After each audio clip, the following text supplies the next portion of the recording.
here's a tip for making peak performance a common occurrence. Once you've had a chance to put together all your skills in different areas, to get them to come out at the moment that you're going to perform is really what you're hoping for, because that was the purpose in training and doing everything you did. I worked with an NFL tight end by the name of Kyle Brady, and we came up with a little acronym that stood for something that helped to keep him focused even in a game situation, and it was PTASE. That doesn't mean anything to you. P-T-A-S-E. And what it stood for was play, target, action, spot, energy. And what that meant was this. When he heard the play in the huddle, he needed to be able to know his plays within a second. So if I said your name, if I say your name, you recognize it instantaneously. You don't have to think and say, oh, wait, oh yeah, that's my name.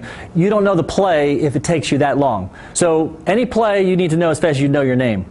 The target, once I know the play, who am I responsible for? In this case, with Kyle, it was a defensive end. If he's in motion coming down the line, the next one's really important, action. That means where was the play running? Is the play a running play to the outside? Is it a pass play? Is he running to the inside?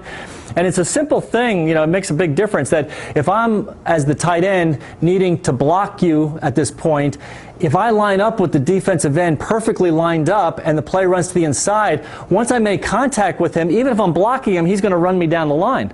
I need to be able to like shield him off to keep him from getting to the inside of the line. So knowing the action that the play is going to run towards the inside helps me to know what I'm going to do to my target, this defensive end.